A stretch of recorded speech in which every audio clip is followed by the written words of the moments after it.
Students, welcome to my YouTube channel moonlight English classes. Dear students, आज की class में मैं आप लोगों को पढ़ाने जा रहा हूँ सिंपल पास्ट टेंस के बारे में।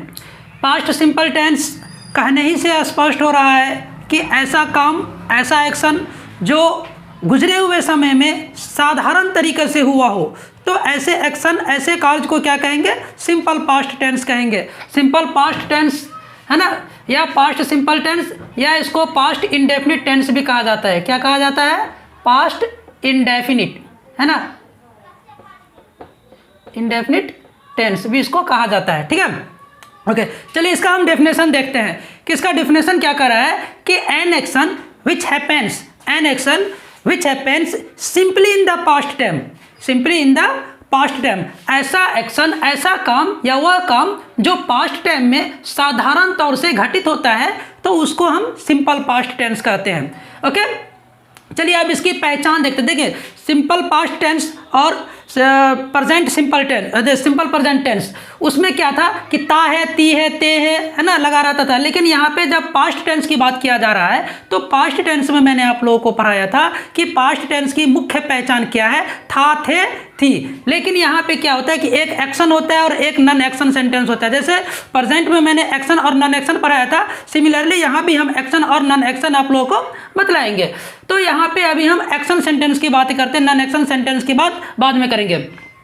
चलिए, आइडेंटिटी, पहचान, क्रिया के अंत में ता था, ते थे, ती थी, आ, या, ई, ये, यो आदि लगा होता है। ये इसकी पहचान होती है कि जब एक्शन वर्ड के, एक्शन वर्ड सेंटेंस के क्रिया के अंत में अगर इस तरीके से अगर कोई, है ना, वर्ड है, तो इसको हम क्या कहेंगे? हम सिंपल पास्ट टेंस के अंतर्गत रखेंगे।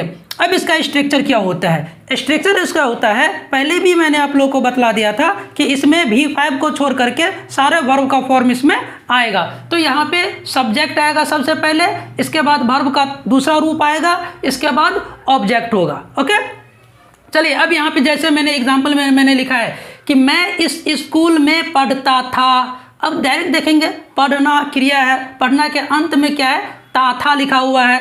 चलिए अब इसको हम क्या बनाएंगे? पहले तो सब्जेक्ट लाएंगे उठा करके।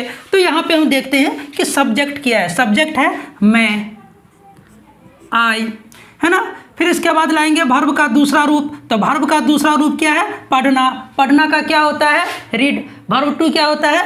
रेड, है ना, सॉरी, पढ़ाता था, है ना। तो टीच, टीच का क्या होगा? ताउट। तो आई ताउट, TAUGHT, ताउट, है ना, इस स्कूल में। तो इन दिस स्कूल क्या होगा जी? इन दिस स्कूल होगा। Okay, in this school. तो आई ताउट इन दिस स्कूल। फिर यहाँ देखते हैं, उसने मुझे एक कलम दिया, या है ना, देना वर्ब है, देना क्या, इसके अंत में क्या है? या लगा हुआ है। तो क्या देंगे? सबसे पहले सब्जेक्ट लाएंगे, उसने। तो उसने का होगा ही, है ना। इसके बाद वर्ब टू, तो देना का गिव होता है, गिव का पास्ट फॉर्म क्या होता है? गेव। तो ही गेव, गेव मी, है ना, he gave me A pen, उसने मुझे एक कलम दिया। चलिए नेक्स्ट देखते हैं। अहमद ने अपने पिता को पत्र लिखा। अहमद सब्जेक्ट हो गया, अहमद। इसके बाद वर्ब टू राइट का रोट होता है। Ahmad wrote a letter, a letter किसको? अपने पिता को। तो टू हिज फादर, क्या होगा? To his father. ओके,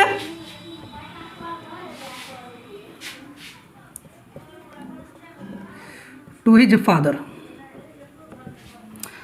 अब यहाँ पे एक्शन हो गया। इसके बाद निगेटिव स्ट्रक्चर क्या होगा? निगेटिव कहने से स्पष्ट होता है नहीं, जिसमें ना लगा रहता है। ओके, छात्र, इसका क्या होगा? सब्जेक्ट होगा, डिड होगा, नोट होगा, इसके बाद V1 होगा, इसके बाद ऑब्जेक्ट होगा। अब कहोगे सर यहाँ पे V1 क्यों आ गया? तो V1 इसलिए आ गया क्योंकि यहाँ डू का पास्ट फॉर्म डिड आ गया, यहाँ डिड आ ही गया, तो इसके बाद क्या होगा? V1 आएगा। ओके, चलिए अब इसको भी हम बना करके देखते हैं कि छात्र स्कूल नहीं गया। तो छात्र का होगा स्टूडेंट, STUDENT, स्टूडेंट। इसके बाद डिड आएगा, डिड, है ना। इसके बाद नोट आएगा, डिड नॉट। इसके बाद जाना का गो, डिड नॉट गो, कहाँ? स्कूल, है ना। Student did not go to school. Okay, चले फिर नेक्स्ट बनाते हैं। मेरे पिताजी पटना से नहीं आए। तो मेरे पिताजी, my father, my father did not, है ना, डिड नॉट। इसके बाद आना, come, my father did not come, कहाँ से? पटना से, फ्रॉम पटना। ओके, चलिए फिर नेक्स्ट देखते हैं कि लड़कों ने अपना पाठ याद नहीं किया। तो लड़कों ने, तो बॉयज होगा, क्या होगा? बॉयज होगा।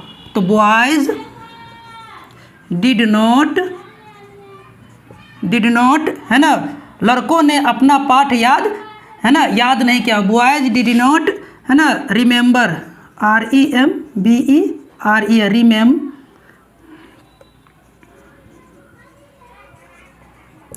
His lesson. लड़कों ने अपना पाठ याद नहीं किया। Boys did not remember his lesson. अब देखिए ये तो निगेटिव हो गया, नोट वाला हो गया। अब इसके बाद क्या है कि क्वेश्चन स्ट्रक्चर। क्वेश्चन स्ट्रक्चर क्या है कि यस नो क्वेश्चन स्ट्रक्चर में क्या होगा कि डिड पहले आ जाएगा, इसके बाद सब्जेक्ट होगा, इसके बाद ऑब्जेक्ट V1 होगा, इसके बाद ऑब्जेक्ट होगा, और लास्ट में क्या होगा? साइन ऑफ इंट्रोगेशन होगा। ओके, चलिए अब इसको भी हम देख लेते हैं कि क्या तुमने मुझे एक कलम दी, क्या तुमने मुझे एक कलम दी। तो डिड, इसके बाद सब्जेक्ट किसने? तो तुमने। तो डिड यू, इसके बाद V1 आएगा। तो डिड यू गिव मी, मुझे क्या? Pen. Did you give me a pen. फिर क्या रहमान यहाँ नहीं आता था, क्या रहमान यहाँ नहीं आता था। तो डिड रहमान, क्या होगा? Did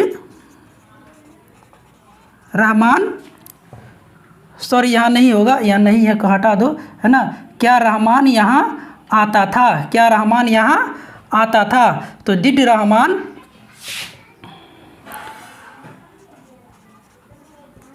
come here, did Rahman come here. फिर है क्या तुम्हारी माँ तुम्हें प्यार, है ना, करती थी, क्या तुम्हारी माँ तुम्हें प्यार, क्या तुम्हारी माँ तुम्हें प्यार करती थी। डिड योर मदर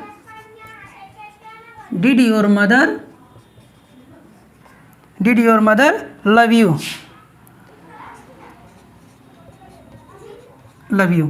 ठीक है। तो इस तरीके से यहाँ हम पास्ट इंडेफिनिट टेंस का डिफिनेशन, इसका पहचान, इसका स्ट्रक्चर क्या होता है ना, ये मैंने आप लोगों को बतलाया। अब नेक्स्ट हम देखते हैं कि यस नो क्वेश्चन, है ना, निगेटिव स्ट्रक्चर क्या होता है, WH वर्ड क्या होता है, नेक्स्ट क्लास में हम आप लोगों को पढ़ाएंगे। आई होप आप लोगों को पूरी अच्छी तरीके से समझ में आ गया। इसका जो है ना स्क्रीनशॉट ले ले और अच्छी तरीके से इसको अपने नोटबुक में इसे नोट कर ले। अगर कहीं प्रॉब्लम होता है तो डेफिनेटली आप लोग कमेंट सेशन में हमें कमेंट करके बतला सकते हैं, ताकि मैं उस चीज़ को और भी अच्छी तरीके से मैं आप लोगों को पढ़ा सकूं, है ना। Wish you all the best.